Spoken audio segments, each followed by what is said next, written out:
అందరికీ వందనాలండి. దేవుడు మిమ్మల్ని దీవించిన కాక అందరూ ఆనందంగానూ ఆరోగ్యంగా ఉండాలని దేవుని వేడుకుంటున్నాను. ఈ రోజు గుడ్ ఫ్రైడే. ఎవరైనా చనిపోతే అది దుఃఖదినంగా భావిస్తారు, కానీ మన యేసుప్రభు చనిపోతే అది శుభ శుక్రవారంగా భావించి గుడ్ ఫ్రైడేగా ప్రపంచం మొత్తం జరుపుకోవడం చాలా సంతోషకరం. అదేవిధంగా యేసుప్రభు వారు చనిపోతున్నప్పుడు పలికిన 7 మాటలు ఒకసారి మనం జ్ఞాపకం చేసుకుందాం. మొదటి మాటగా లూకాసు వార్త 23వ అధ్యాయము 34వ వచనం. యేసు తన తండ్రి వీరు ఏమి చేయుచున్నారో వీరు ఎరుగురు గనక వీరిని క్షమించమని చెప్పును. క్షమాపణ అనేది చాలా మంది చాలా తక్కువగా ఉంటది. దయచేసి క్షమించే గుణం కలగాలని వేడుకుంటున్నాను. రెండో మాటగా లూకాసు వార్త 23వ అధ్యాయము 42వ వచనం. ఆయన చూచి యేసు నీవు నీ రాజ్యంలోని వచ్చినప్పుడు నన్ను జ్ఞాపకం చేసుకోమని అనను.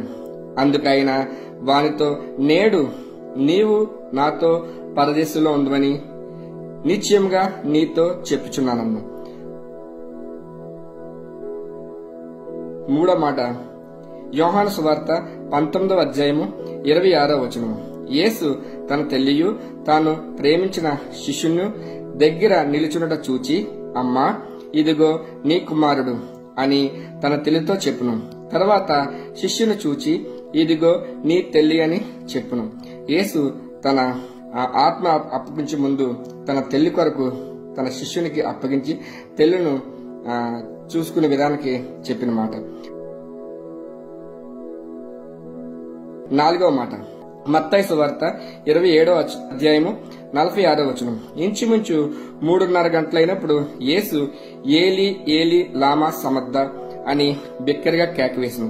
ఆ మాటకి నా దేవా నా దేవా నన్నెందుకు చెయ్యి విడిచిదు అని అర్థం. తన చెయ్యి తన తండ్రి విడిచినప్పుడు గొప్ప శబ్దంతో కేకవేసను. ఐదో మాట యోహాను సువార్త 19వ అధ్యాయము 28వ వచనం.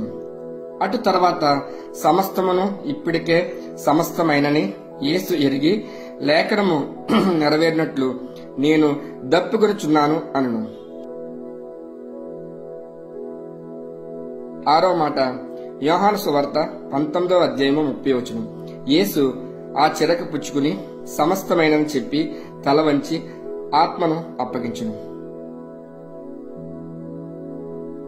ఏడో మాట లూకాసు వార్త 23వ అధ్యాయము 46వ వచనం. అప్పుడు యేసు గొప్ప శబ్దంతో కేకవేసి తండ్రి నీ చేతికి నా ఆత్మ అప్పగించుకున్నానని చెప్పి ఆత్మని విడిచారు. ఇంచుమించుగా 3 గంటలకి యేసుప్రభువారు తన శిలువలో మరణించారు. మన పాపం కోసం మరణించారు. ప్రతి ఒక్కరు కూడా మన పాపాలను విడిచి మంచి మార్గంలో జీవించాలని ఆయన కోరిక.